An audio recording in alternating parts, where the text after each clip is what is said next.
नमस्कार, जय महाराष्ट्र. तर आपला आजचा जो व्हिडिओ आहे तो आहे आपला आत्ता जे आपलं अर्थसंकल्पीय अधिवेशन झालं बरोबर. त्या अर्थसंकल्पीय अधिवेशनामध्ये आपल्या राज्याचे मुख्यमंत्री आदरणीय देवेंद्र फडणवीस साहेब अर्थातच सगळ्या लाडक्या बहिणींचे लाडके देवाभाऊ यांनी काही माहिती दिलेली आहे आपल्या लाडकी बहीण योजनेच्या अंतर्गत. त्याच्यावरती मी त्यांचा स्वतःचा व्हिडिओ जो आहे त्यांनी बोललेला तोही मी शेअर केला आपल्या चॅनलवरती. शॉर्ट व्हिडिओ आहे, नक्कीच पहा. पण तिथं काही कमेंट आल्या होत्या मला बऱ्याच व्हिडिओच्या अंतर्गत की ताई हे लोनचा काय विषय आहे, लोनचा काय विषय आहे किंवा कर्जाचा जो काही विषय आहे तो आहे, कधी आम्हाला कर्ज मिळणार आहे, तुम्ही सांगा आम्हाला कर्ज द्यायला, आम्हाला कर्जाची गरज आहे, आम्हाला जे आहे ते व्यवसाय सुरू करायचा आहे किंवा आम्ही व्यवसाय करत आहोत त्याला वाढवायचा आहे. अशा बऱ्याच कमेंट आहेत. तर या विषयावर मी अगोदरही काम केलंय आणि मी ह्याच्यावर व्हिडिओ पण शेअर केलेले आहेत की लवकरच आपल्याला जेवढ्याही आपल्या लाडकी बहीण योजनेच्या अंतर्गत ज्या महिला आहेत, ज्या 1,500 रुपये ज्या आहेत त्या घेत आहेत आता हप्ता दर महिन्याला, तर अशा महिलांना आर्थिकरित्या सक्षम करण्यासाठी, म्हणजे तसं तर ही योजना आपल्या आर्थिकरित्या सक्षम करण्यासाठी सर्व महिलांना आलेली आहे किंवा अस्तित्वात आणलेली आहे. पण आता ह्याच्यामध्ये अजून आर्थिकरित्या सक्षम होण्यासाठी आपल्याला अर्थसहाय्याची गरज आहे. तर आपल्याला जे आहे ना अर्थसहाय्य कुठूनच मिळत नाहीये. म्हणजे कसं, आता समजा एखाद्या महिलेला 2 लाख 3 लाख 4 लाख 5 लाख कर्ज पाहिजे बरोबर, कशासाठी? व्यवसायासाठी बरोबर. नवीन व्यवसाय सुरू करण्यासाठी किंवा त्यांचा आहे तो व्यवसाय, त्याच्या व्यवसायाची वाढ करण्यासाठी. तर इथं काय होतं ना, आपल्याकडे कागदपत्र नसतात. म्हणजे आपण ते कर्ज घेण्याच्या अगोदर आपल्याला काही कागदपत्रांची पूर्तता बँकेला करावी लागते आणि आपल्याकडे ते कागदपत्र नसतात, बरोबर की नाही? बरोबर ना. आता काही महिला घरातनं व्यवसाय करतात, त्यांच्याकडे जे कागदपत्र पाहिजे, जसं आता ITR आहे किंवा अजून बरेच कागदपत्र आहेत, मी ते सांगत नाही आता. तर बरेच कागदपत्र आपल्याला लोन घ्यायला लागतात. तर महिलांकडे ते नसतात कागदपत्र, त्यामुळे काय होतं, त्यांना कुठलीही बँक लोन देत नाही. कारण जर तुम्ही कागदपत्रांची पूर्तता गॅरंटेड जर तुम्ही नाही दिले तर तुमचे जे आहे ते लोन तुम्हाला कुठेच मिळत नाही. 1 लाख नाही, 50,000 पण लोन आपल्याला कुठेच मिळत नाही.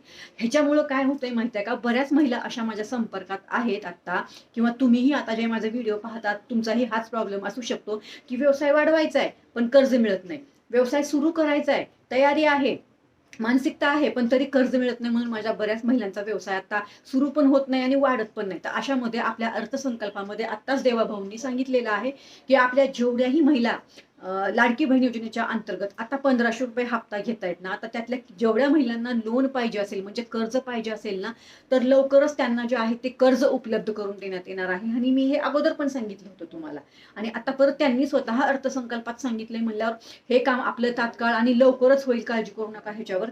आता जेवढ्या महिलांना लोन घ्यायचा आहे आपला व्यवसाय वाढवण्यासाठी किंवा व्यवसाय सुरू करण्यासाठी, तर त्यांच्यासाठी माझा हा व्हिडिओ आहे. तयारी ठेवा तुमची. तुम्हाला कुठला व्यवसाय नवीन करायचा आहे त्याची पण तयारी ठेवा सगळी. ग्रुपनी करणार आहात की एकट्या करणार आहात त्याचीही तयारी ठेवा.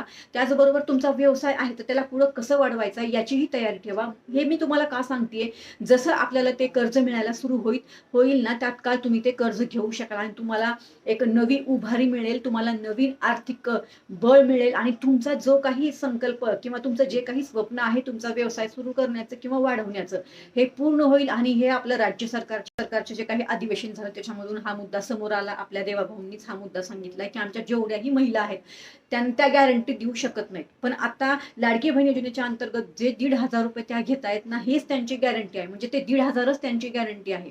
जसं ते 1,500 रुपये तुम्हाला येणार ना, जर तुम्ही कुठल्या बँकेकडनं लोन घेतलं तर तिथे काय होणार आहे माहितीये का, ते 1,500 दर महिन्याला येणार ना, तर तुम्ही जेवढं लोन घेतलं त्याच पद्धतीने ते 1,500 तिथून तिकडं डेबिट होणार आणि शक्यतो आपल्याला हे बिनव्याजीच कर्ज मिळणार आहे. असाच हा विषय आहे. आता ह्याच्यामध्ये अजून काही माहिती आलेली नाही, पण अगोदरची माहिती आली होती ना तशीच होती की तुम्हाला ते बिनव्याजी कर्ज मिळणार आहे. बाकी ह्याच्यावर सगळे डिटेल जेव्हा येतील ना तेव्हा मी देणार आहे. फक्त आता तुमची सर्व तयारी करून घ्यायचं आपलं काम चाललंय की तयारी ठेवा. तुम्हाला जर लोन घ्यायचंय व्यवसायासाठी तर तयारी ठेवा. ऐन वेळेस धावपळ करू नका, बरोबर ना. आता कागदपत्र वगैरे काय लागतील तर हे मी तुम्हाला तेव्हाच सांगणार आहे. आणि आता सध्या आपण जर लाडकी बहीण योजनेच्या अंतर्गत 1,500 रुपये घेतोय म्हणल्यावर आपल्याला जास्त काही कागदपत्र लागणार नाहीयेत, पण जे काही लागतील ते आपल्याला तेव्हा बघू. आधार कार्ड वगैरे, मोबाईल नंबर, आधार कार्ड किंवा जे काही आहे बँकेचे पुरावे वगैरे, म्हणजे बँकेच्या पहिल्या पानाचं झेरॉक्स वगैरे जे काही आहे ते लागेल तेव्हा. आता तर सध्या एवढीच माहिती आहे जे मी तुम्हाला सांगितलंय. इथून पुढे जी काही माहिती सरकारकडनं येईल, तुम्हाला किती कर्ज मिळणार, काय मिळणार, कसं होणार, ही सगळी माहिती मी तुम्हाला देणार आहे. आत्ता माझा व्हिडिओ तुमची तयारी असावा, कारण ह्याच्यावर मला बऱ्याच महिलांचे प्रश्न आले होते. ताई तुम्ही ह्याच्यावर माहिती द्या म्हणून मी हा व्हिडिओ शेअर केलाय. तर नक्कीच तुम्हाला हा माझा व्हिडिओ समजला असेल. आता एक विनंती आहे इथं, या आपल्या व्हिडिओला जास्तीत जास्त शेअर करा. भले तुम्हाला लोन घ्यायचं नाही, माझा व्हिडिओ तुमच्या कामाचा नाही, पण कोणाला तरी या व्हिडिओच्या अंतर्गत मदत मिळेल आणि त्या महिला तयारी करतील याच्यासाठी, म्हणून आपल्या व्हिडिओला शेअर करा. एकही रुपया लागत नाही शेअर करायला, एवढी चांगली माहिती देते. ह्याच्यामध्येच तुम्हाला सांगणार आहे, एकल महिलांचं सर्वेक्षण चालू आहे. आत्ताच सांगते, एकल महिलांचं सर्वेक्षण करून घ्या. पुढच्या येणाऱ्या काळामध्ये याच्या अंतर्गत तुम्हाला खूप फायदा होणार आहे. आता तो काय फायदा होईल, काय त्याचे व्हिडिओ मी वेगळे शेअर केलेले आहेत, ते बघून घ्या. पण तुम्ही सर्वेक्षण करून घ्या, एवढंच मी तुम्हाला सांगणार आहे. या संदर्भात सविस्तर व्हिडिओ आहेत, तेच तुम्हाला पाहावे लागतील. इथं तो विषय मी घेणार नाहीये. मला असं वाटतं ही माहिती तुम्हाला समजली असेल. बाकी KYC वगैरे जी काही माहिती आहे ती दिलेली आहे बरं का ऑलरेडी. ते पण व्हिडिओ पहा, म्हणजे तुम्हाला सगळ्या प्रश्नांची उत्तरं मिळतील. चला तर मग परत भेटू. धन्यवाद. जय हिंद, जय महाराष्ट्र.